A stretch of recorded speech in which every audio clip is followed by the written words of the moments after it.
Online myths and disinformation were already significant challenges even before the rise of AI language learning models, such as ChatGPT, for example. So, with artificial intelligence playing an even bigger role in contributing to our information pool, what are some of the challenges we as a society face? Joining me right now is Benjamin Schultz. He's a lead researcher for the American Sunlight Project, joining me from Berlin today. And Benjamin, let's just first start out with AI in general. How is it changing disinformation, something that you study? Jaden, well, thank you for having me on, and thank you for a great question. That's a great place to start because we see all over our feeds nowadays just so much AI, what's being called AI slop, right? You scroll through Facebook, you scroll through Instagram, and it's, I don't know, some video of John Cena throwing the Queen off the top of the cage at WWE Wednesday Night Raw, or you'll have to forgive me on my WWE shows. It's been a little while since I watched. But point being, we're seeing so much more AI generated content on the internet. And there's been several studies that have recently been done, which show, of course, like mathematically, that this is in fact something that we are seeing with our own eyes. And it is really changing the game. And in terms of disinformation, there have been numerous different deepfake campaigns, for instance, against different politicians in different countries, irrespective of party. I think you can go on any major social media platform now and find a pretty decently well done deepfake depicting someone who's a conservative, a liberal, a centrist, anywhere in between in pretty much every country in the world. And so that's certainly of concern. When we think about digital literacy and basically just the average Joe using a social media platform, um, a lot of folks aren't going to know that a deepfake's a deepfake if it's well done enough. And so that's part of our job is to give people the tools and the resources and the skills to deliberately consume information that they see. Disinformation, of course, is intentional, while misinformation, of course, that would imply it's unintentional. And seeing It's that definitely true. disinformation has become such an important tool in terms of warfare, as we're seeing in Russia's war on Ukraine, kind of speak to the concern with Russia using AI technology to really advance its agenda. Absolutely. Um, Russia's doing this in a number of contexts within the broader context of the war in Ukraine. So, for instance, in temporarily occupied territories in the east of Ukraine, there are AI assisted and totally AI run campaigns, sort of glorifying the occupation and glorifying the Russian side. And of course, residents there are having to see this stuff. Moreover, there are concerted disinformation campaigns from the Kremlin that are being projected out into what we see on our social media here, whether it's in Europe or in the US, somewhere in between. And so this is a big problem. We at the American Sunlight Project, we've uncovered a couple of different Russian bot networks, and there's been plenty of other organizations who have also uncovered different networks. I mean, these days, unfortunately, they're kind of a dime a dozen. But one thing that we've noticed throughout all of these different networks that we've found that other people have found is that AI really now is playing a central key. So whether that is you have a list of 1,000 accounts which are essentially controlled via LLMs or some other AI assisted kind of mechanism, or you have accounts that might actually be controlled by a real person somewhere along the way, or maybe kind of human in the loop, if you will, but have a completely AI generated persona that's actually really well done. So, for instance, I'm going to butcher the name of the website, but it's, I think, thispersonisnotreal.com or something to that effect. You might have to fact check me a little bit. It'll spit out a really well done deepfake, or not quite a deepfake, but an AI generated image of a person who is in fact not real but looks very real. And so we found a number of these types of accounts, for instance, operating. And so, point being, in the context of Russia, um, once again, I go back to what I just said. If you have thousands of accounts that are being controlled using AI in some capacity, that are posting hundreds of thousands, if not millions, of pieces of content a day, a year, whatever, odds are you're going to get some folks scrolling through who are going to see this and think that it's legitimate organic conversation, and that's certainly a problem, whether in Ukraine, Europe, or in the US. And this is really representative of the fact that propaganda has come a long way since, for example, World War II, because now you have language learning models, LLMs, bot accounts on social media platforms. But at the same time, you also have the issue that is posed with deepfakes. And so, what is the exact aim of a disinformation campaign, and in particular by using artificial intelligence? Certainly. So I think depending on the actor, the goals of the campaigns will differ a bit. And I'll give you an example. So for Russia, Russia is kind of hell-bent on just messing with democracy in different places at whatever cost. And there's a couple of reasons for this. Number one, internally, when democracy is in chaos, internally Russia looks more stable, more strong. Putin is able to project this image of, kind of the fatherland coming to the rescue to his own people. But beyond that, the more chaos that, the Kremlin can cause in the US, the more polarized he can make us, it makes his life easier in other places in the world. For instance, in the global south, when, take for example, USAID closing down, whatever your position on it is, I'm sure that there's going to be 10 people who have 10 different positions than the one you have, and they all vehemently disagree, and it turns into a nasty discussion real quick. And that's a terrible thing, the nasty discussion. But beyond that, when we're all fighting each other about that, Putin's sending in the Wagner group and they're moving in, right? So that's, I would say, Russia's kind of MO, right? Is kind of to mess with us and just divide us. But then we look at an actor like China, and China has a very specific set of goals and interests that it seeks to advance, and that's not necessarily destroying democracy like the Kremlin wants to do. China's quite tactical. And so there's been a couple of different campaigns in the last few years, which have been attributed to the ruling party in China. For instance, one is called Spamouflage, and sometimes this network will impersonate Americans, but for the most part, it's actually just been promoting pro-China information and specifically around this nine dash line, which the Chinese government has kind of drawn on the map in the South China Sea. There's some territories contested. I'm not a Southeast Asia expert, so I won't talk about it more than that. But the point is, you can kind of see in different cases, depending on the actor, there's going to be different goals of these campaigns, even if they're using similar tactics. What appears to be the real danger here is that this is often exploiting existing divisions and further emphasizing them. Absolutely. I was just looking through one bot network that we've been tracking for a little while. We call it the Sleeper Agents Network, which is kind of a fancy sounding name, but essentially the gist of it is these accounts, many of them have been active for over a decade, and they kind of strategically light up at different times. And what we've noticed is that lately they've been really talking about things like the war in Gaza, right? This has been a flashpoint for some time. Um, but of late, I think there's been some sustained political pressure in the US, and certainly since the beginning of this year. And what we notice is that the way that these bots are talking about it, it's just completely ramped up in the last, 6 to 8, maybe 10 months. So that's kind of one example there. And and yeah, the way that these kinds of networks and these operations move is by paying attention to what we're talking about, right? And they're able to kind of they're sort of keenly aware and they're able to adjust on the fly. And I think it's pretty ingenious, right? And it, to the credit of the folks who run these kinds of networks, right? It's not actually hard to do this with the AI assistants now. I think back to 2016, before the first Trump presidency, and it came out after the election, but there was these weird Facebook pages that kind of popped up at different times. And what you'd see is like the same Facebook page promoting pro Black Lives Matter content and say pro police content or pro Trump content, whatever. Point being, again, without taking a position on one side or the other, these are obviously, opposing sides of the political spectrum, I would say.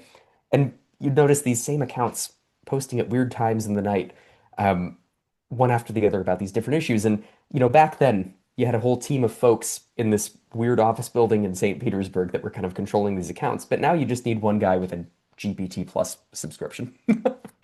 Yeah, it really doesn't take an advanced expert in technology in order to participate in this. And so when we look at the challenges that are posed by artificial intelligence, how should countries adapt, countries such as the US, to this new technology? And would you say that they have adapted? I would say they have not. It's certainly from a government perspective. I mean, I think when you think about emerging technologies, right, whether it's the internet, whether it's the newest AI models, um, government and regulation always operate from behind the curve. It's just kind of inherent. It's the way it is, especially in a democratic society.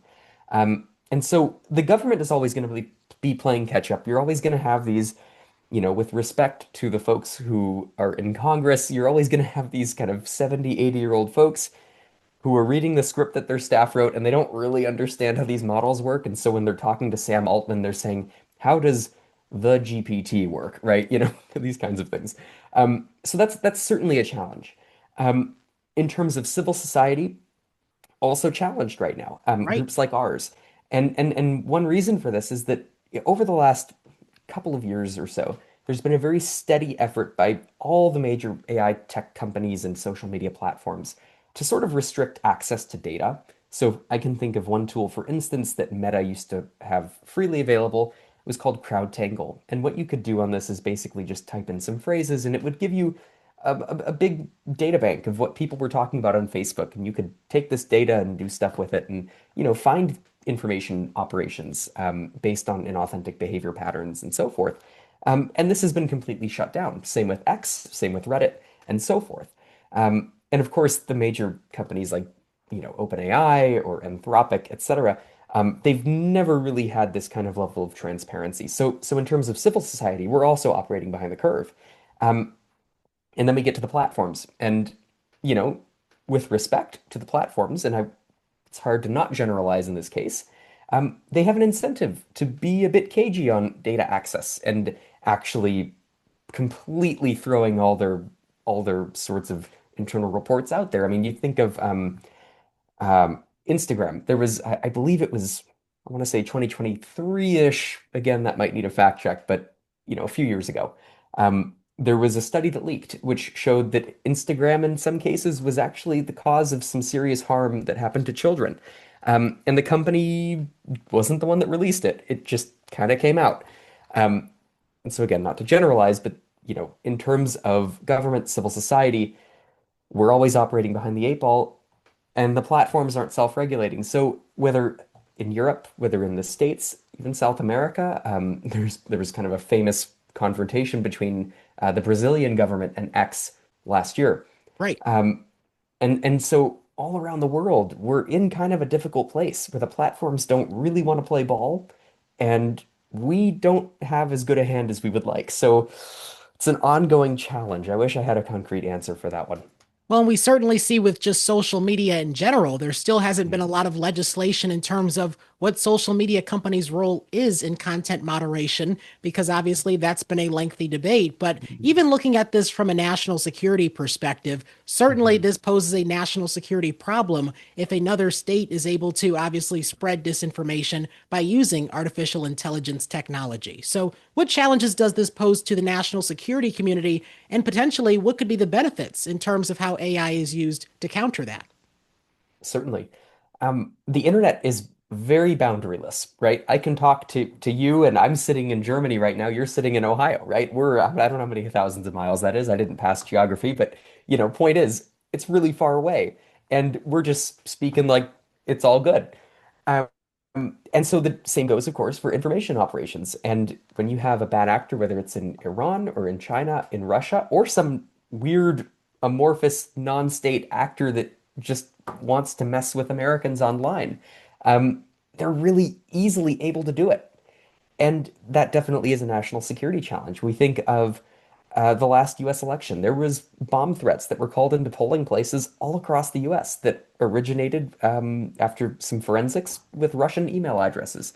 These kind of, voice over internet phone plans or whatever.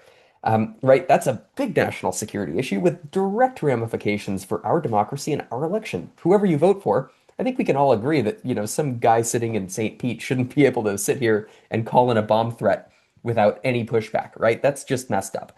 Um, and so, in terms of national security, it's a huge issue. And it's kind of in some sense, it's kind of a paradox, right? because all of these things, all of these information operations that we look at, these are all publicly available. They're all open source. We're not special. We don't have fancy technology. We're just good at identifying patterns, and that's how we find these networks. And so for the intelligence community and the CIA and all these kind of super hyper classified kind of organizations that are charged with protecting the national security of the US, um, for this kind of open source stuff to be such a big gaping glaring hole, it's a bit ironic. Um, and so yeah, I mean, this administration so far, there's been a number of actions taken, which, frankly, are a bit disappointing on this stage, or in this area. For instance, the Foreign Influence Task Force at the FBI was shut down. The Global Engagement Center at the State Department, which, without touching the content moderation stuff, that might be another question, or it could be a whole another interview. But, point being, this was a body that was charged with specifically countering this stuff, politics aside, was also shut down. And so the US is in a bit of a difficult position. I would say a worse one than 2016 or 2020, which, given how much more we know about these campaigns now, and how much more advanced they've become, it's quite worrisome. So I think there's big national security issues at play, right here, right now. This is an AI race between the US and many other countries. So, what do we lose when we lose that expertise that's able to monitor these threats? We lose a lot. So I'm going to take kind of a loop around and then I'll get back to the direct question. But when you think about, for instance, the full-scale invasion of Ukraine, February 2022, what did the US do in the week leading up to it? Declassified tons of intelligence and publicly released it and pre-bunked a lot of what the Kremlin put out leading right up to the invasion, right? The Kremlin was saying, oh, there's these Nazis in Kyiv, there's this, there's that. I mean, again, without making it political, that's just what was coming out. And in terms of the Ukrainian government, it's just not true. And so what did the US do? The US declassified a bunch and said, hey, here's where all the troops are. Here's what the Kremlin is saying. We have the whole script right here. This is what's going to happen. Be prepared for it. And the world was, to be honest, I mean, obviously it still happened. There was no stopping it. But the world was pretty prepared. At least the European Union, the US, Canada, the UK, all kind of came together and coalesced around this. And I think much of the Kremlin's narratives, or many of the Kremlin's narratives, were blunted immediately by this.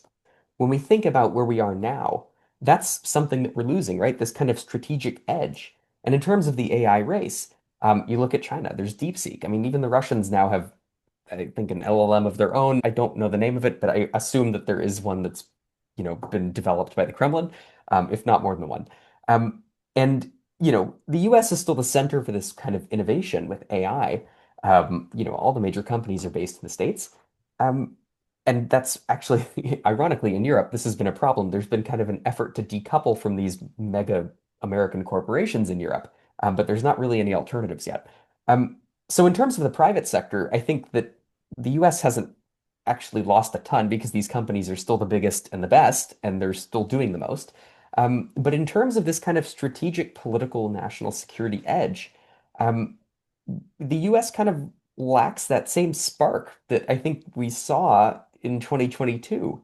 Again, politics aside, it was a pretty brilliant strategy to pre-bunk a lot of the BS that was thrown out there leading up to the full-scale invasion. And I mean, I haven't seen anything like that since. Provided that there's so much innovation happening in the private sector, will it be Mhm. up to the private sector in order to ensure that the US remains a strategic leader in AI? Because from the sounds of it, whoever wins the AI race wins the disinformation war.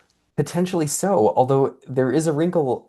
There is a wrinkle here, and that is that there's been kind of this interesting alliance, that's developed, and by interesting I kind of mean unholy, between the platforms and the administration in the States. And there's been a pretty concerted attempt of late to actually go after regulation based in the EU. So, for instance, in the European Union, there's the Digital Services Act, there's the AI Act, and there's the Digital Markets Act, among other laws and rules. And, they set some guardrails on what big companies and platforms have to do with their online presence and, the kinds of risks that they have to mitigate, such as hate speech, such as disinformation, these kinds of things.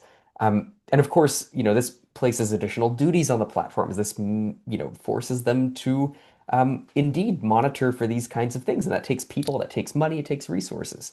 Um, and they actually have to, provide kind of meaningful evidence that they're actually doing this. So they can't just set up an AI to monitor because AI still kind of gets it wrong sometimes. Um, so that's another kind of interesting wrinkle here is that the administration, I guess, in support of the platforms, is kind of teaming up with them to take down this regulation in Europe. And yet the US is still extremely vulnerable, and there hasn't been any kind of concerted effort to, rebuild what we had just a couple years ago in terms of strategy and defenses against information manipulation. There's a lot of moving parts, and it's admittedly kind of a chaotic space at the moment. And so to circle the wagon back, you know, do we rely on the private sector? In many ways, yes. In many ways, yes. And I think there's a very, legitimate debate to have right now as to whether the private sector is actually doing their job, let alone a good job.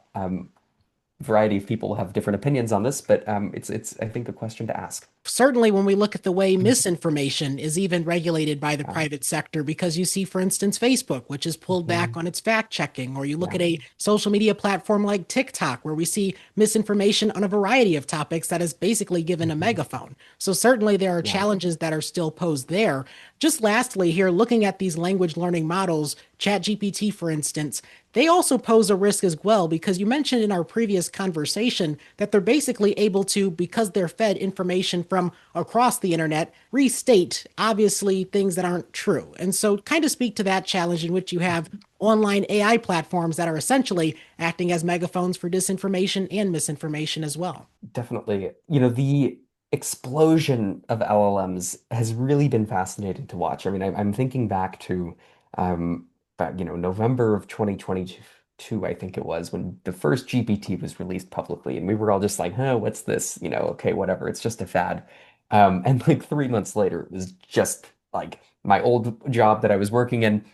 I mean, they sent out notices to us saying, don't put confidential information into here. We don't know how this works yet, et cetera, et cetera. And, now here we are today, and they're just everywhere.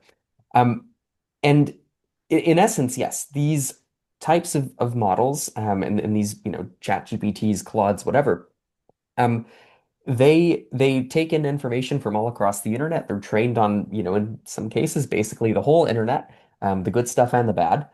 And what studies have shown so far is that if you're asking certain questions about really touchy political issues, or if you're phrasing your questions in a certain way, these models can and will cite overt propaganda, extremist content, you name it. And again, that's because they've been trained on the good and the bad. Um, and it's a problem. And so I think, for instance, one piece of research that we did earlier this year at the American Sunlight Project is we looked at this phenomenon of LLM grooming, and we looked at it in the context of overt Russian propaganda. And several studies have kind of backed us up on this since and shown that anywhere from 20 to 30 something percent of the time, when you're asking, for instance, about the war in Ukraine, when you're asking about different conflicts geopolitically, you'll get some citations for direct Russian state media. Um, Now, what's interesting with these models is if you're looking at them, obviously they're not citing 4chan. They're not citing, some kind of weird, white supremacist forum. And so there's obviously some kind of filter that they've put into the back end that prevents that. And and when I say they, I'm just kind of referring to the, big platforms and AI industry as a whole. But it's interesting. In the case of overt state propaganda from non-democratic states, totally okay, and it's being cited. And so it certainly begs the question of, what's the process? It doesn't seem to be that hard to put some simple guardrail up. And indeed, it would prevent a lot of people from seeing overt state propaganda. Um, and in terms of even, I mean, that's, one niche case study, I think very interesting, but still, maybe not convincing some folks. But when we think about, extremist content, misogynistic content, the kinds of things that a lot of young people are exposed to online that, studies have shown that this is not good to be exposed to. The AI models return it. I think now I think some companies are allowing AI models to engage in explicit kind of erotic conversations. I'll just leave it at that.